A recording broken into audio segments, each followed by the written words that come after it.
Well, good afternoon, everybody. Today I have Mitchell Greist here. He's a pretty interesting individual. I'll just go ahead and ask a couple questions about you. That's all right with you. First, who exactly is Mitchell Greist? What do you do? I guess I have a lot of interests. So I make visual art as well as music. I guess which is kind of auditory art. I started with spray paint when I was 16. I got into graffiti a little bit, did some murals that way on commission, and got into doing some canvas-based pieces, a little bit of poster board work. I've been making music since I was pretty young. I started playing guitar when I was 9, and then kind of from there I picked up the drums, and then the bass, ukulele, piano, synthesizer. Wow. So I started producing electronic music as well. Recently, like in the last year or so, that's been kind of where I've been focused music-wise. Okay. So I'm also a computer science student. So I was really interested in math and science growing up. And music was kind of a hobby. And once I got to college, I had never taken any art classes or stuff, but I was pretty invested in it. And so I kind of started leaning heavily that way as well. So would you say, was it an acquired skill, say, with more of the visual arts and also the music? And then, so did it take a long time to learn it, or did you really just say, hey, I'm pretty good at this, I want to keep doing it and get better? Or was it more of a, I like this a lot, I'm going to keep practicing until I really get it? And Yeah, that was a little closer to it. I'm not really natural at it at all. Okay. I love music, and now that I've spent so many years with musical instruments in my hand, that feels pretty comfortable, but it didn't come really quick. I've been pretty much tone deaf most of my life. Really? my cousin Tyler, who I grew up with like a brother, he can sing. Oh, yeah. And he never let me forget. I don't know, he can carry a tune, and that's why I got into instruments, because I couldn't do it by myself. Right.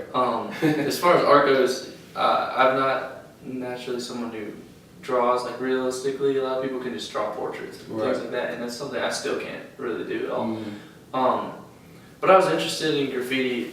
I grew up, once in a while we would go to Detroit to go to Tigers games or the Lions games, and I would see the graffiti in Detroit, and I always thought it was just really interesting to look at. And then around 16 was when I was like, well, I'm old enough, like why not? Why am I still just observing and try and give something back?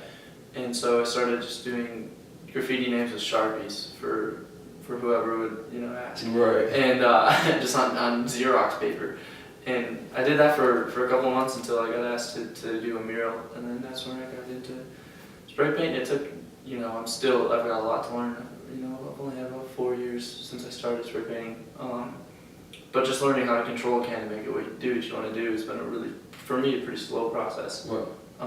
I'm still not very sophisticated with a paintbrush either. That's something I just have never really gotten along with. Right. I found some other tools I do like to use. I love calligraphy pens, for instance, markers. A lot of my work is text-based. I really like letters, just as forms. I don't really necessarily care about what they're saying. Right. Those are sort of the forms I go back to when I don't know what to draw. Okay. About how much time do you say within a week that you spend actually doing creative things like your artwork or making music? I wish there was more. Making music, I get to do pretty seldom during the school year, because it's just, for me, producing music is a pretty time-consuming thing. Right. It's a lot of fun, but it's 2 minutes of music is going to take me 10 to 20 hours to produce the way I want it. I'm really particular. But in a week, I spend 6 hours in studio classes every week, and then generally for each of those, I spend maybe 3 to 10 hours outside of class for each class. One of them is a little bit lighter outside of class. That's generally about 3 hours outside a week, and then the other it varies pretty wildly. But I'm just sort of always invested in it, so it's tricky to time it out, because no matter what I'm doing, I tend to be thinking about it, at least in the back of my head, or if I'm walking in class and I'm observing things and looking for ideas. One of the things about art classes is you're not really given a set of problems that you can just go through and check off. Right. It's not like in my math class where if I do numbers 15 through 25, my homework's done, right? Right. In art, I have to figure out the problem. I have to look for it, find it, give myself something to think about, and then respond to it. And so you're never really done. I never really fully step away from a piece. Right. So. Okay. Well, what exactly is the end result of this? Do you want to be an artist full time, maybe after school, or is this really the passion that you want to follow throughout the rest of your life, or how do you plan to go on? It's tricky for me to say. At 20, I don't know what I want to do. Right. I'm not sure if anybody truly does. I would love for, and almost certainly I think it's going to have to be that way, that art and music play a continued role in my life. I just don't think there's a way for me to be without them. Right. And so I have interest in scoring for film. When I write music, I like to do it for some sort of film, and I think I do much better that way. I don't do a lot of lyrics in my work, and so what I'm better at is kind of setting a tone and rolling with that. So I think it'd be cool to work for film in some way. I think visual art is something that is really fun to me. I understand I really am not the strongest visual artist. I have a lot of things that I'm proud that I've made and that I've gone through just as a personal experience that I've gotten stuff back from. But every field there's just going to be someone miles ahead, and that doesn't really bother me visually. But it also, I'm realistic with myself, So I think maybe someday, if I were to continue as an artist, I'd probably end up instructing at some point. My parents are both teachers, and I've kind of lended myself that way a little bit. Just seeing how teachers are paid, I don't think that's gonna be it. Right. Okay. But yeah, computer science and studio art have a pretty interesting sort of way of blending. Mm-hmm. So I don't really know what that's gonna look like in a year from now, even. Right. But it's been interesting so far. Sometimes up, sometimes down. All right. Okay. So with all of the things you've done so far already, kind of how do you market yourself? How do you get people to say, hey, I'm an artist, I'm here, this is what I have, different things like that, so they can really know and see that you're out here doing work? Yeah. Early on, like at 16, when I decided I wanted to start doing art and I wanted it to pay for itself, basically, I learned that no one's going to do it for me. I needed to get out there and promote myself. In that the worst that can really happen is people say no.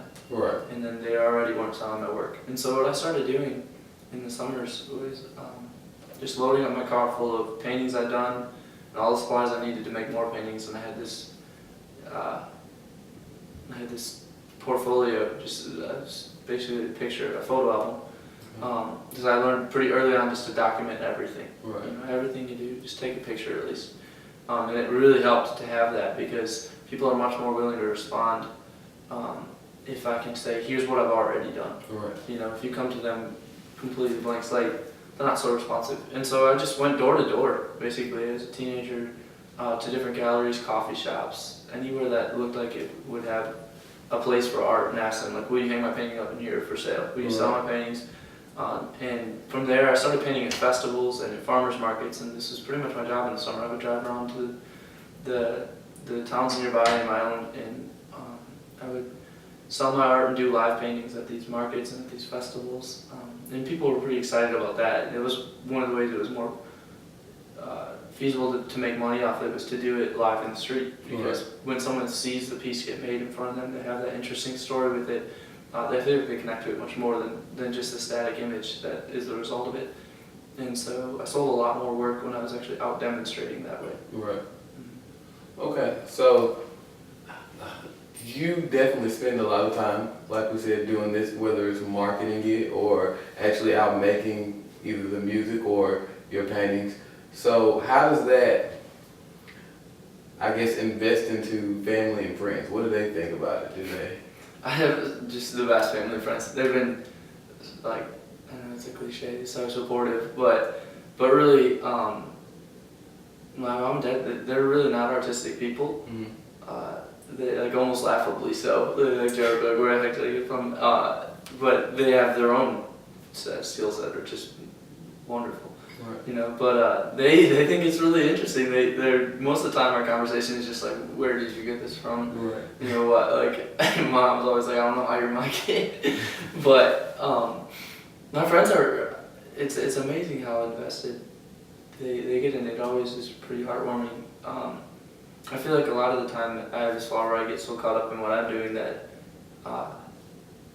that becomes more important than the people around me, which is a pretty big bummer. But a lot of my friends, it's there's this sort of genuine in their voice. Like, don't tell me about it. Tell me when this is up. I want to come see it. And it's really special when somebody is willing to take time out of their day just to come see something you made. Right. When there's really nothing in it for them other than they get to see it. Right. And maybe they're proud of me for it. But it's really, I guess, humbling too. To have people invest themselves in you a little bit. Right. But to know that I have so much left to do. It's pretty interesting. I have really cool people around me, and our community here has been explosive, like just so cool. The people I'm in class with all the time, we influence each other's work, and we're just not really directly. Right. A couple times I'll see something like, I'm just gonna take that. Like that's great. I'm gonna completely try and copy it because what's wrong with that? I'm never gonna make it the same anyway. Right. But a lot of the times, I have this friend Patrick O'Brien who does art it's kind of like horror based. Like it's made to make you feel something weird in your stomach. Right. And a lot of art you can see is bright colored and kind of playful. And it's so weird. We get these kind of parallels that pop up every project after project. They end up playing off each other, and we don't plan it, and we're just kind of working in the same room, and we take drastically different roads, but they end up looking the same. Right. Which is kind of interesting.